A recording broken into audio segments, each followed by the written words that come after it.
ရှယ်တို့ခုဒီမှာဒါရှော့ကွန်လန်ပြီးသွားပြီပေါ့နော်ရှော့ကွန်လန်ပြီးကုတ်ကွန်လန်ပုံစံလေးချုပ်နည်းလေးပြမယ်နော်တေချာလေးမိဘူးတိုက်ပေါ့နော်ဒီမှာတေချာလေးကြကြနောက်ဖြစ်အောင်မိဘူးတက်လိုက်ရင်ရှော့ကွန်လန်လောက်လေးထွက်လာနိုင်မယ်နော်ကွန်လန်လေးကဒီလိုမျိုးထောင်းနေမယ်အလယ်မှာကျတော့ချယ်ခုပတ်တန်မှာတင်တော့ပေါ့နော်ပတ်တန်တင်တော့ပြောထားတယ်ဒီအလယ်မှာ2စီရင်လား3မို့3စီရင်လားတော့သူကဒီလိုမျိုးချိုးရမှာပျောက်သွားတယ်နော်ဒါကဒီချယ်မိဘူးချိုးထားလို့ဖြစ်တာဒီမှာဒီလိုမျိုးတအားချိုးလို့မရဘူးနော်သူကဒီလိုမျိုးထော်လေးကြွကြွလေးဖြစ်နေလိမ့်မယ်နော်ဒီအတွင်းမှာကျတော့ချယ်တို့ဒီမှာတွေ့တယ်နော်ဒီမှာတတ်တိုက်ရနော်ဒါလေးကျတော့ချယ်ဆက်နဲ့ပေါက်ထားတယ်နော်ဒီမှာနော်အနောက်ဘက်ကနေပြီးတော့ဒီမှာနော်ဒီအနောက်ဘက်ကနေပြီးတော့ဆက်နဲ့ချုပ်ထားတယ်တွေ့တယ်နော်ဆိုတော့အခုဒါရှော့ကွန်လန်ချုပ်တာပြီးသွားပါပြီနော်ဒါလေးကိုမြန်မာဝတ်စုံလေးတွေမှာထပ်ချုပ်လို့ရတယ်ကုံအင်းကြီးပုံစံလေးတွေလည်းဂါဝမျိုးမဟုတ်ပဲအခုဒီဂါဝမဟုတ်ပဲနဲ့ကုံအင်းကြီးပုံစံချုပ်လည်းရတယ်နော်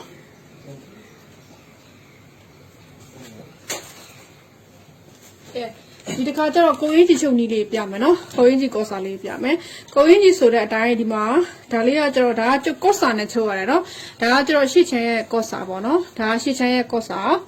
နော်ဒါရှစ်ချမ်းရဲ့ကောစာဒါလေးကအနောက်ချမ်းရဲ့ကောစာလေးဒါကကျတော့အနောက်ချမ်းလေးကိုထဲအနောက်ချမ်းလေးဒါကကိုထဲရှစ်ချမ်းလေးဒါကကိုထဲရှစ်ချမ်းဒါကကျတော့ကိုထဲရဲ့အနောက်ချမ်းလေးပေါ့နော်ဟုတ်ပြီတော့ဆိုတော့ဒီရပဲ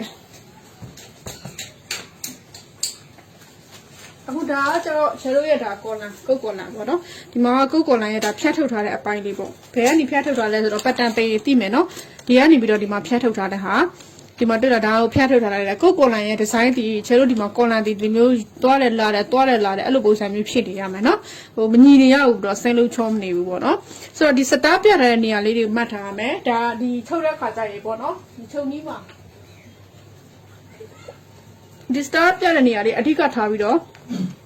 ချယ်တို့မှတ်ထားမယ်နေရာလေးတွေပေါ့နော်ဒီ AG ကိုထဲမှာလည်းမှတ်မယ်ပြီးတဲ့ခါကျရင်လည်းကျတို့ဒီ column မှာလည်းမှတ်မယ်เนาะဒါလေးကကျတော့ column လေးပေါ့နော် column လေးကိုဒါကိုပိတ်ကတ်ထားတယ်ဒီချက်ကဒီကုတ် column တွေပါတွေကပိတ်စအထူနဲ့ချုပ်မှအဆင်ပြေတယ်ကိုပိတ်ကတ်မှပဲအဆင်ပြေတယ်เนาะသူ့လည်းချယ်တို့ဒီမှာတွေ့လားစတားပြမယ်ဒီမှာစတားပြမယ်ဒီမှာစတားပြထားမယ်ရတယ်နော်အဆက်အုပ်စိတ်မှတ်ထားအောင်မယ်နော်ဆိုတော့ကအခုဒီဘက်ကပြောက်တယ်လို့မျိုးဒီဘက်မှာလည်းလာပြမယ်နော်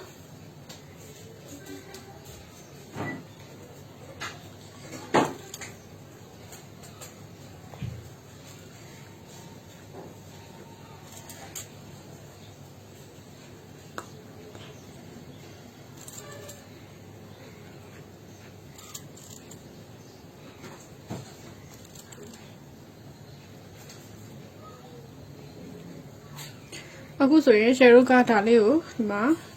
ထိုးလိုက်မယ်ဒါလေးကိုဒီမှာတစ်ချက်ထိုးမယ်ဒီမှာမှတ်ထားလိုက်မယ်ရမယ်နော်ဟိုဘက်ဒီဘက်ကမှတ်ထားလိုက်တယ်ဆိုတော့ကအခုရှယ်တို့ဒီမှာပါလောက်မလဲဆိုတော့ပထမဦးဆုံးချုပ်တဲ့ခါကျရင်ဒါကကော်လာလေးတွေကိုဒီကော်လာကိုချုပ်လိုက်မယ်နော်ကော်လာအရင်ချုပ်လိုက်မယ်ချုပ်တဲ့ခါကျတော့ဒီဟာလေးကအနောက်ချမ်းလက်ဘေးနဲ့ဟိုထက်ချုပ်ရမယ့်ဟာလေးပေါ့နော်ဆိုတော့ဒီဟာအရှိချမ်းလက်ဘေးမှာပေါ့နော်ဒီမှာချုပ်ရမယ့်ဟာအခုဒီမှာချယ်တို့ချုပ်ထားမယ့်ဟာဒီကနေပြီးတော့စပပတ်လဲဒီချီကိုချုပ်ထားရမယ်ရမယ်နော်အဲ့ဆိုတော့ပင်အပ်နဲ့တွေ့မယ်နော်ဒါအလှအခုဒီကနေစချုပ်မယ်နော်ချုပ်စာကကျတော့ 0.5 တော့မသိဘူးထုတ်ထားတဲ့ဟာနော်ဒီထောက်လေးတွေကျကုတ်ကွန်လန်ဆိုရင်တော့ဒီမှာအချီထည့်ပြီးတော့ချုပ်ရမှာချဲတော့ဒီကကျတော့ fancy cover လေးတွေမှာဆိုတော့ချဲကုတ်ကွန်လန်ပုံစံမျိုးအရင် heavy တွေမချုပ်ဘူးနော်ချဲဒီတိုင်းပဲဒီဟိုဟာနဲ့ထုတ်ပြမယ်စကလာနဲ့ထုတ်ပြမယ်နော်မှာလက်မှာထုတ်မယ်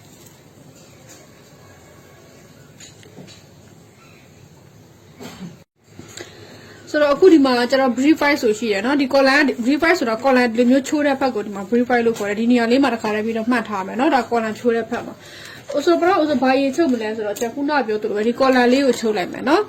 column ကကျတော့ဒီရှစ်ချမ်းထဲမှာဒါထက်ချုပ်ရမယ့်ဟာလေးပေါ့เนาะဒီရှစ်ချမ်းထဲမှာထက်ချုပ်ရမယ့်ဟာလေးကျတော့ဒီတိုင်းထားလိုက်မယ်ဒီကနေပြီးတော့ဒီအစုပ်ထီကိုချုပ်မယ်เนาะ column ချုပ်မယ် column ချုပ်ပြီးတဲ့အခါကျရင်ချယ်တို့မြို့တိုင်ရမယ်ပေါ့เนาะပြီးရဘာလို့မှလဲဆိုတော့ဒီ AG ကိုထဲရဲ့ပခုံးလေးတွေကိုတွဲချုပ်လိုက်မယ်เนาะရှစ်ချမ်းတော့ချပခုံးလေးတွေဘာလို့မှလဲတွဲချုပ်မယ်နော်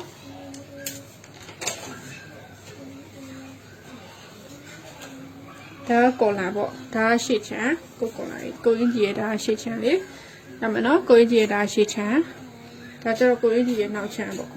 နော်ကိုရင်းကြီးရဲ့ဒါနောက်ချမ်းလေးပြီးတဲ့ခါကျတော့ကျတော့ခုဒီမှာဒါလေးကကျတော့ကော့စာလေးပေါ့နော် ရမယ်နော်ဒါအရှိချမ်းရဲ့ကော့စာဒါနောက်ချမ်းရဲ့ကော့စာဒီကုတ်ကွန်လာကကျတော့ချဲလို့လက်ဘေးကော့စာထဲမှာထည့်ချုပ်တယ်နော်ဒါကလက်ဘေးကော့စာလို့ဖြစ်သွားတာပေါ့ဒါကနောက်ချမ်းလက်ဘေးကော့စာပေါ့နော်လက်ဘေးကော့စာထဲမှာထည့်ချုပ်တဲ့ကုတ်ကွန်လာပုံစံမျိုးပေါ့နော်ဆိုတော့ဒါ ready made တွေမှာလည်းဒီပုံစံမျိုးပဲထည့်ချုပ်တယ်ပေါ့နော်ဆိုတော့အခုဒါဆိုရင်ဒါကနောက်ချမ်းရဲ့ကော့စာဖြစ်သွားတာပေါ့နော်ဒါလေးကနောက်ချမ်းရဲ့ကော့စာလေးဒါလေးကကွန်လာလေးရမယ်နော်ဒါအရှိချမ်းလေး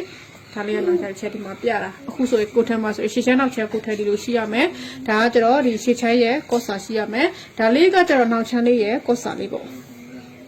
တွေ့တယ်နော်တွေ့လားတွေ့မယ်နော်ဒါလေးဒီပုံစံမျိုးရှိနေရမယ်နော်โอเค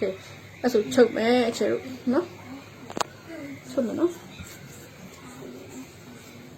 ချက်ပါစခုနပြောသလိုပဲဒီဟာချုပ်မယ်အခုဒီမှာနောက်ချမ်းလေးကကျတော့ဒီလိုတင်မယ်တင်ပြီးတဲ့အခါကျရင်ဒီကကျတော့အခုဒီမှာလာထပ်မယ်ထားတဲ့ခါကျရင်ပြောထားပြီးသားเนาะဒီမှာဘာလို့ရမှာလဲဒီဂျိုင်းနဲ့ရှေ့ချိုင်းတော့ရှေ့ချိုင်းတော့ထပ်တယ်ဖြစ်ကောင်းမယ်เนาะ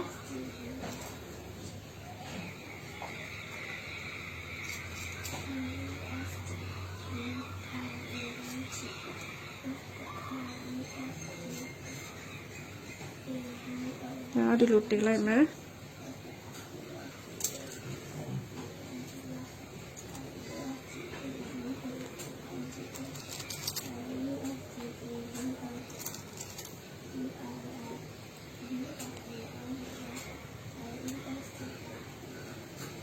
ဒီကောင်လေးပေါ့နော်ဒီဟာလေးကိုလည်းကျွန်တော်ကပခုတ်တွဲချုပ်ထားလိုက်တော့မယ်နော်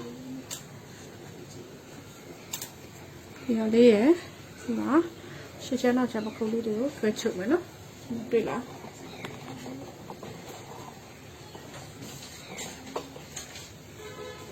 ဒါကနောက်ချက်ကိုလာပေါ့နော်ဒါကနောက်ချက်ခေါ်ပါနောက်ချက်ရယ်ဟိုပါပေါ့ကော့စာပေါ့ sorry လက်ဘေးကော့စာရှိမယ်ရှစ်ချက်လက်ဘေးကော့စာဒီလိုတင်မယ်ဟုတ်ပြီနော်ဒီဘက်ကလည်းရှေ့ချမ်းလည်းပဲကော့စာကဒီလိုတင်ပြီးတော့ဒီလိုမျိုးချုပ်โอเคเนาะ